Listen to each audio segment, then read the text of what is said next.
Hello, everyone. Welcome to In the Cordon, the place where every cricketer wants to be. I'm your host, Callum, and thank you so much for tuning into today's episode. Well, the Border Gavaskar Trophy is all done and dusted for the summer of 24-25, with Australia taking the series 3-1. After a disastrous run in Perth, the Aussies played the better cricket in the last 4 test matches, and in Sydney they were able to win by 6 wickets in a test match that was over and done with in 3 days. And joining me to talk about all the major talking points from the Sydney test and the whole Border Gavaskar Trophy series is Legends with Bevo star Bevan Jones. Bevo, how are you, mate? Good to have you on the podcast again. It's been a while.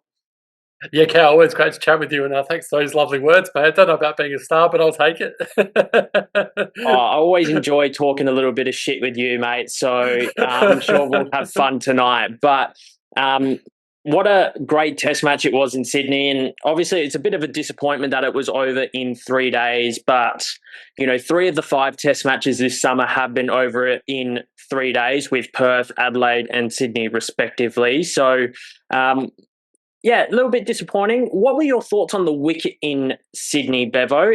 There's obviously been a lot of talk. There was 15 wickets that fell on that second day. Do you think it was a good pitch for Test cricket, or maybe just a little bit too much in favour of the fast bowlers? Yeah, it's a really good question, isn't it? And it's a little bit similar to the Adelaide Test match, where obviously Australia just dominated with the pink ball, and again, this Test match, like you said, was just over so quickly, and ball definitely dominated the bat and made it pretty tough. But yeah, it's an interesting one. I mean, I personally don't like the Test matches where it's a road and where bat dominates ball. I kind of like these, even though, yeah, like you said, probably spot on. Maybe 3 days a little bit too short. But having said that, I do love these sort of games where it's just tight and the bowlers really have the opportunity to show their stuff, and the batsmen just really have to, play their absolute best to be able to make a decent score, and it makes it really tough. And obviously we didn't see any centuries in that Sydney match, so it just goes to show how tough it was out there. But in the end, great result for the Aussies, and even I think 3-1. It's people would think, oh, that's pretty one-sided, but it was just such an even series the whole way through, Cow, and both sides really had their opportunities. Australia probably took them, at the crucial stages, and in the end, yeah, got the result that they really wanted and broke a long drought. Yeah, well, it's been 10 years since we won the Border Gavaskar Trophy. The last time was here in Australia, 2014-15, where Australia won the series 2-0. And then India played superbly out in Australia 2018-19 and 2020/2021 in the COVID-affected series. So, yeah, I thought it was great cricket. But one man that we do need to talk about in this particular game was Jasprit Bumrah, and such a shame he couldn't bowl in the second innings. And I think India would have been a serious chance of winning this game if he was fit and available to go. But unfortunately, a back injury on day 2, really sort of hampered India's chances, and a lot of emphasis was, then placed on Krishna and Mohammad Siraj. So what did you make of Jasprit Bumrah's efforts across the whole series? And I don't think as I've said on the podcast a few times this particular series, that I've never seen a fast bowler come and dominate a team like I've seen Bumrah do to Australia. And as I've said, there's been Jimmy Anderson's sort of 2010-11 Ashes where he took 24 wickets in 5 test matches. Neil Wagner took 17 wickets across 3 test matches about 5 years ago now against Australia. Obviously, brilliance of Shamar Joseph last summer, but it was consistent, dominant fast bowling. And Bumrah obviously really, if it wasn't for Bumrah, I think Australia would have won this series 4-0, 5-0, depending on the weather in Brisbane. But yeah, if Bumrah wasn't playing, I reckon it would have been a whitewash to Australia. What are your thoughts on the champ from India? Yeah, I know he's got a back injury at the moment, but I thought it might be more like a shoulder injury because of how much of the load he's had to carry this series. It's been unbelievable, and like you said, one of the best performances I've seen in a very long time. And when he finishes his career, I think he's going to go right down as one of the greatest bowlers of all time. With the likes of Jimmy Anderson, and back in the day when we had Curtly Ambrose and Courtney Walsh and these sort of guys, Richard Hadley, Dale Steyn, Ian Donald, like Alan Donald, sorry.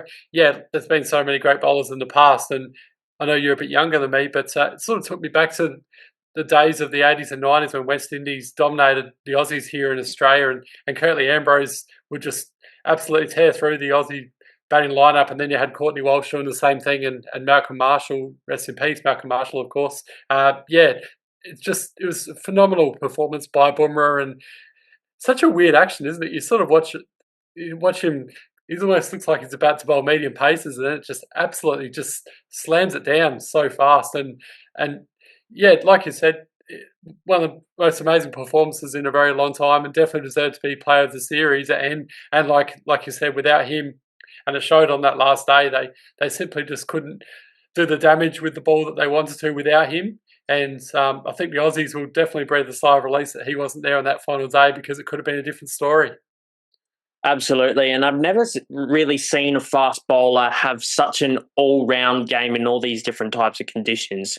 He dominated England in the series that was played in early February 2024, and just unbelievable deliveries. You might have seen the one with Ollie Pope, and that just stands out in my mind of how deadly he is. He's taken 200 test wickets at an average of under 20.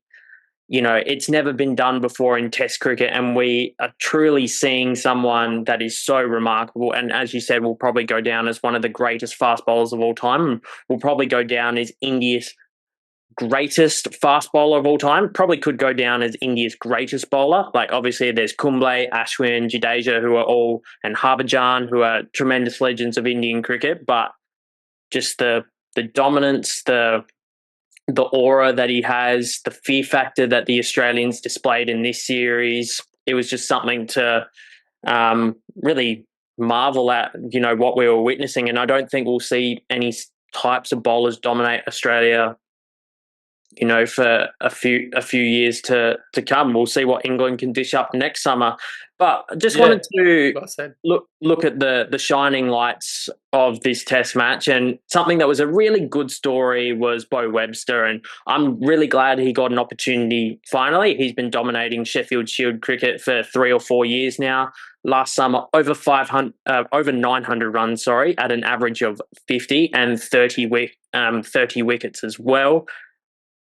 He looked very calm and composed at the crease.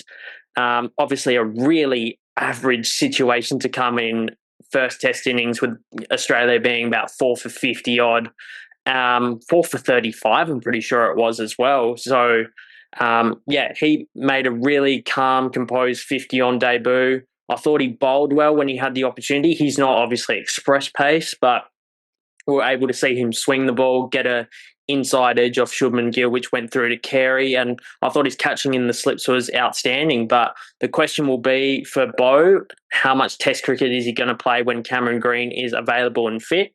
You and I were talking off air around the Melbourne Test match. It's obviously really unfortunate for Mitchell Marsh. I think everyone likes Mitchell Marsh and has a soft spot for him.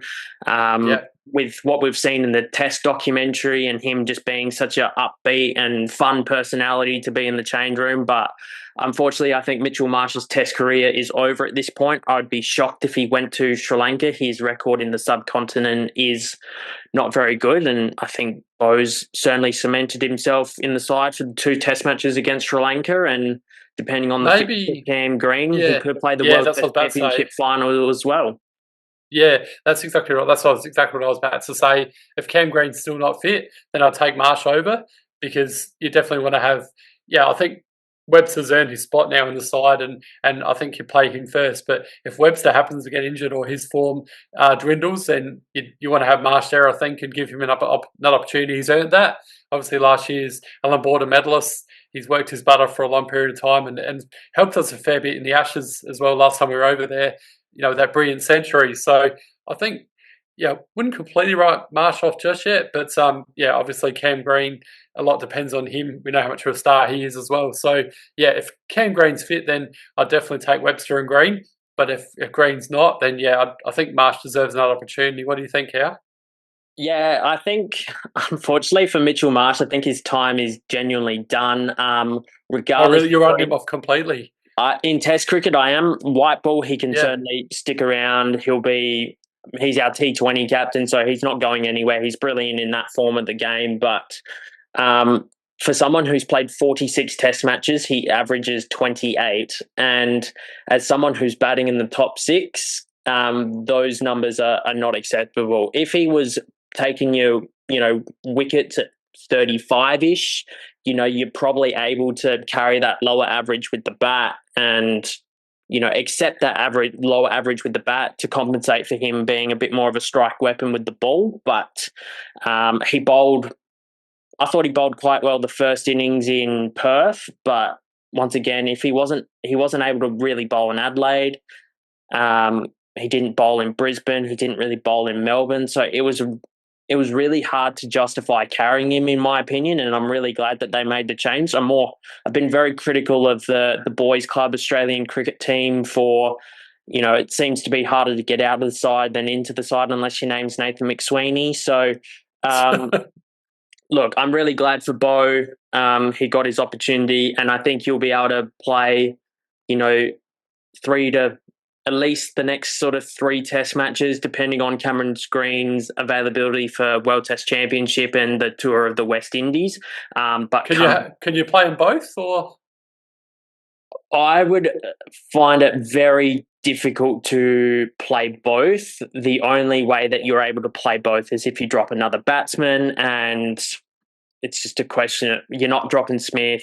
It's very unlikely you're going to be dropping Marnus. Khawaja is still vulnerable, in my opinion. I know he had a couple of good knocks towards the back end of the series, 57 in Melbourne. But for someone who's 38, he needs to do well in Sri Lanka, in my opinion. I think he'll get Sri Lanka in the World Test Championship. And if he doesn't do well after that, then I think his spot for West Indies and the Ashes will be very much up for grabs, and good time if you're an opener under the age of 25 in Australian cricket, because I think that spot's definitely going to be up for grabs in about 12 months' time.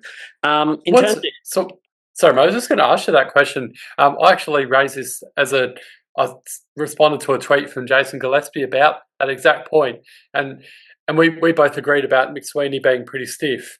And I want to raise you the same question. If Khawaja is out of form like he is at the moment, could Marnus open and McSweeney have another opportunity at 3, or would that not work? I think if they were going to do that, they would have done that last summer when they had the West Indies and New Zealand Test matches. But if Marnus was going to open, I think that was the time to do it. But I think it's obviously really harsh on McSweeney, and I've been very vocal about that on the TikToks and reels that I've put out on the pages. And I think Nathan McSweeney's time will come, and I think that will be when Smith decides to hang up the boots or the bats at number 4, and I think he's certainly the next cab off the rank. I would love to see him go to Sri Lanka and get some experience in the subcontinent conditions. I don't think he'll necessarily play, because I think Peter Handscomb will be the definite reserve batsman due to his record against spin in the past, but I would certainly take him on that tour, get him lots of experience. Same with Konstas. I think Konstas will definitely play in Sri Lanka now, but good to get him experience in the subcontinent, because we'll be playing India in 2027, and obviously with an aging lineup, we need to get blokes experience in those conditions. Other thoughts on shining lights for India throughout the series, Bevo? Yeah, it's a good question, because obviously, like we talked about before, India had so many opportunities to win Test matches, and they didn't take those opportunities. And like you mentioned in the Sydney Test, they had Australia 4 for 30, and it was just a case of just not taking those chances when they had them. And when look back at the series, some of the highlights, definitely Jasprit. I thought he was absolutely sensational, particularly that 100 in Perth, and then probably unlucky not to get 100 in Melbourne. Of course, that run out with Kohli, he was pretty stiff there. Definitely he was one of the shining lights for India. I thought Mohammad Siraj was absolutely sensational. Like he fought so hard the whole series, and especially when Bumrah went down in Sydney. Siraj led the attack with young Krishna as well. So, I thought Mohammad Siraj should definitely hold his head high. In terms of some of the other ones, it's a good question. KL Rahul had a couple of good moments, but probably a bit inconsistent. I think Jaswal and I'll probably have to mention Krishna because his game at the SCG was excellent with 6 wickets, and he was leading the attack in that first innings, and then obviously in the second innings as well. And like you said, if Bumrah had played the whole Test, then it could have been a different story, and Krishna might have even got more wickets just to have that extra support from the other end, because obviously he was tiring by having to bowl those extra overs. So I think they were probably some of the shining lights. Pant, I thought, had some good moments, but he threw his wicket away a few too many times. And but I think overall India would be pretty disappointed with the result of the series, considering they had Australia in some pretty serious trouble a number of times. Yeah, I think I would agree with Jaswal. As I said at the start of the series, I thought he'd be the leading run scorer for India, and I'm pretty sure he was in the end. As you said, 161 in Perth, 82 and 84 in the Melbourne Test match, and he looked really good at points in the second innings at Sydney before getting a jaffa from Scotty Boland, who we'll talk about in a moment. What a man, Scotty Boland.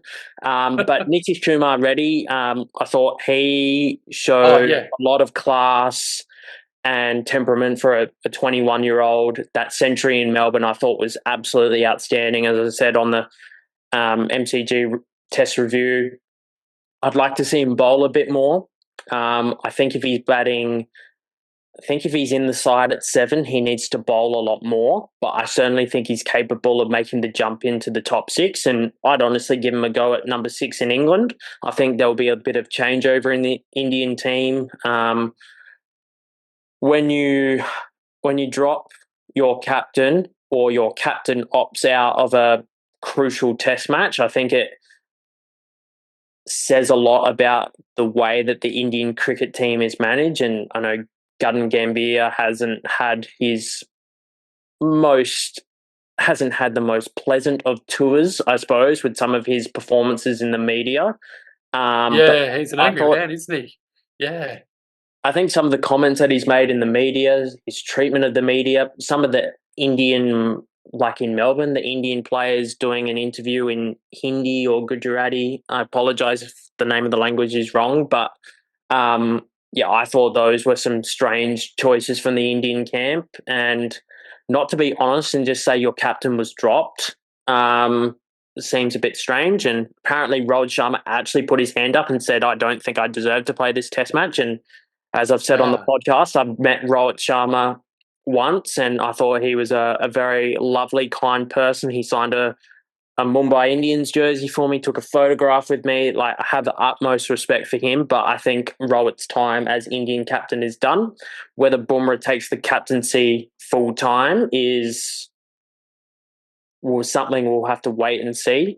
I would be trying to look for a younger player and maybe not a fast bowler, because Bumrah has been quite injury prone, as we've sort of seen in this Sydney when he's had to play 5 heavy load Test matches. Whether they might look to someone like Rishabh Pant, who's going to be a consistent player in that side for a long period, or someone like Shubman Gill. I know, the jury's a little bit still out on Shubman Gill, but a man with tremendous talent. But Kohli's aging at 36. So I think there's going to be a bit of changeover. What were your thoughts on Rohit Sharma? And maybe to follow on, what do you think the future is for Virat Kohli in this Indian side?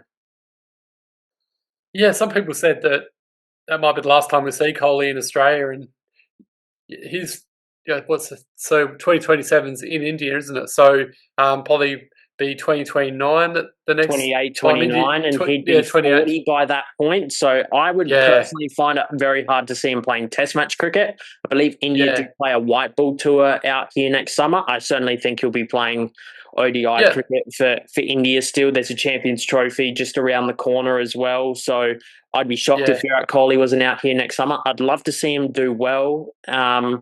This is not the fairy tale that people wanted for Virat Kohli in Australia, someone who's dominated on the pitches out here, particularly that 2014-15 series. He was absolutely outstanding. And as much as he is the villain, I hate it when people boo a champion like that. Like, look, he's had moments he should take back in this series, bumping Konstas, riling people up about Sandpaper Gate 5 years later. Like, people need to get over Sandpaper Gate. It was an exaggerated issue at the time, but look, it creates content. Like, I get it. But yeah, I think there's a few moments for Kohli he'd like to take back. Yeah, I think he's done in well, I think he'll still play maybe another year of Test match cricket, but I think India will look to eventually move him on, because other than that century in Perth, he looked pretty ordinary this series, I'm afraid. yeah, yeah. I agree, and yeah, I think you're spot on with the white ball cricket for sure. Like T20 ODIs is still at least a few more years left in him with that, but Actually retired from yeah. T20 internationals after the World Cup that they won. Has he? Oh, okay, sorry. The IDIs then definitely. So, but in terms of Rohit Sharma, yeah, similar kind of thing. I think maybe he's done with red ball cricket, and ODIs and also T20s for Rohit. Still, yeah, I could still see him going for at least a couple more years. Um, you never know. Like if they take the captaincy away from him and he gets some form back, then he might still be able to play red ball cricket as well. But at the moment, yeah, a bit like Kohli, I can't see him come to Australia again with the red ball. But yeah, I wouldn't write him off just yet. We'll see what happens. I think it's going to be a really interesting 12 months for Indian cricket. The retirement of Ashwin, I think the aging superstars of that team, Kohli 36, Jadeja 36, Sharma 37. Obviously, there's lots of young talent in India cricket. We saw Harshit Rana in this series, Nitish Kumar Reddy, Krishna, Akash I thought bowled really Yeah, well at points without taking a lot of wickets. Mohammad Siraj is 30, so he's probably got 3 or 4 years left. Bumrah's 31. So it is the core of their team is an aging team, but they've been able to slowly introduce youngsters. KL Rahul's also 32. I thought he was pretty solid in this series. Got a few jaffers towards the back end, but I thought his 72 in Perth was really good. I thought his first Test match was outstanding. yeah, great. Um, but yeah, I thought his first Test match was outstanding. I think he showed good temperament, good willingness to leave the ball, play with soft hands. Yeah, I thought he was particularly excellent. Bevo, let's talk about Scotty Boland. 10 wickets at the SCG. I've never seen such an aura and presence for someone who is essentially a backup bowler. And that's actually disrespectful to Scotty. And I'm not trying to be. But every time he gets the call up to play for Australia, he just bowls the house down. And Spot I on. thought he was really unlucky not to play in Brisbane. I know Hazelwood was declared fit, but it just ended up being another injury that happened to Hazelwood.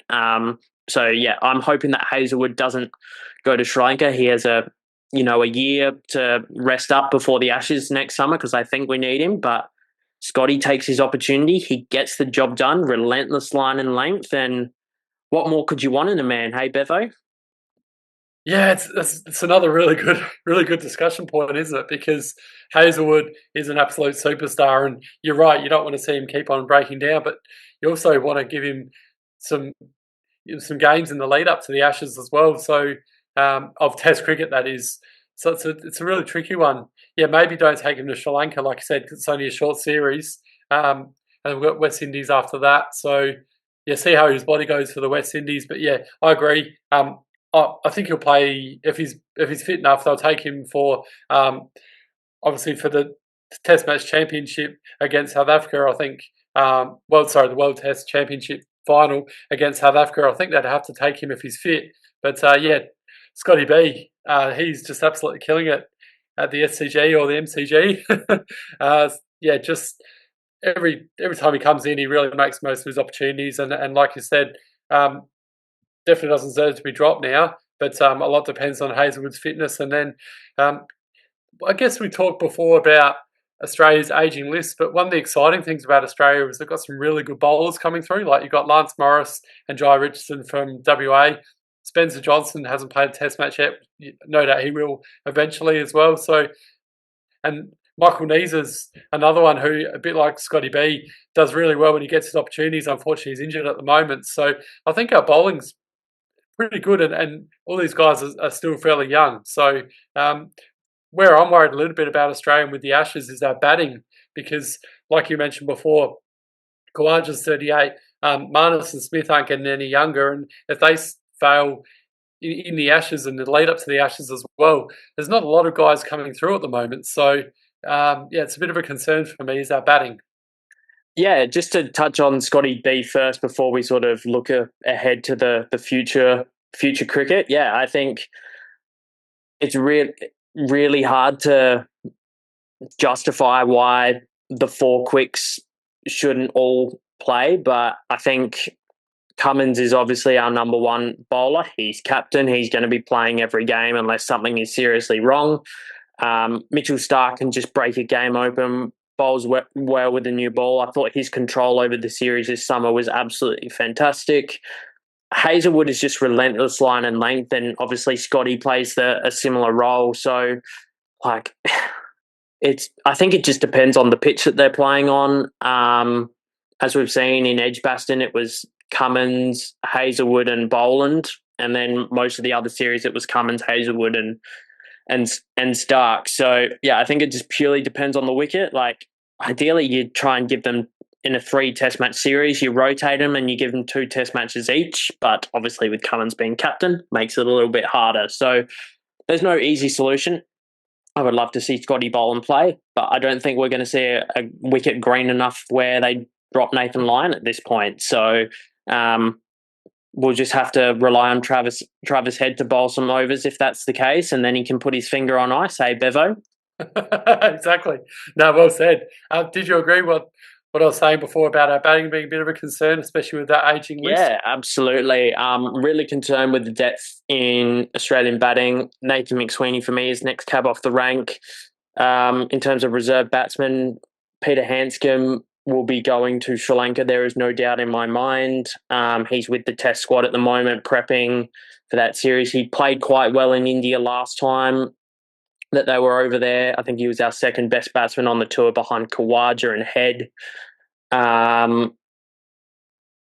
Bowling wise, yeah, Spencer Johnson you talk about. I personally don't rate Lance Morris very highly. The wild thing who bowls 135 k's an hour. No, not trying to be disrespectful, but I think there are better options. Nisa is a little bit older. He's similar age to Scotty Boland. He's around that 34, 35 mark. I think he should have played more Test cricket at this point, but really hard.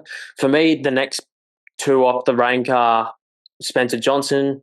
We speak Spence very highly, both being South Australians, and obviously Xavier Bartlett as well, who's impressed when he's played white ball cricket for Australia, bowled really well in Big Bash. I think he took 4 for 8, 4 for 10 the other night. So yeah, I think he's certainly the next one that should be getting a look in. I don't think Sri Lanka is the right tour to take some of those developing fast bowlers on, but around the West Indies sort of time, I think it's the right time to get players in the squad that don't necessarily have to play, but just getting that experience I think is going to be really vital, because Stark's 35, Hazelwood's 34, Scotty B's 35. So, you know, it's an aging bowling attack. Cummins is 31 as well. So, you know, he might only have 4 years or so left.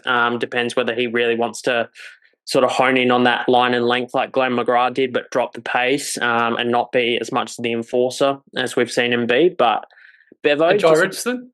I just want to ask you about, yeah, Jai Richardson I rate very highly. I would love to yeah, see him good. play more Test cricket when he's able to get his body right, but I think he needs to get a couple of seasons under Yeah, his another season under his belt before he's seriously considered. The last time he did play a Test match, though, he took five for in Adelaide against the Poms yeah, with the pink ball. So, in terms of batting, I think I would be a lot more solid about our batting if Will Pucovski had have come on. But unfortunately, yeah. with his concussion battles, that is a little bit more difficult. But Bevo, unfortunately, we've run out of time. So I just wanted to say a big thank you for jumping on and giving your thoughts about the fifth Test match, but also the entire Indian series. And hopefully we'll get you back on the podcast to talk about Australia's tour of Sri Lanka, which starts at the end of the month.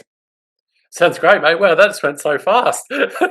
Time flies when you're having fun and talking cricket, mate. But just It wanted sure to does. say Thank a you. big thank you to all of those of you who are watching at home or on your devices. Please ensure that you subscribe to In the Cordon on YouTube and follow all of our social media pages. And we'll see you on the next video. Cheers.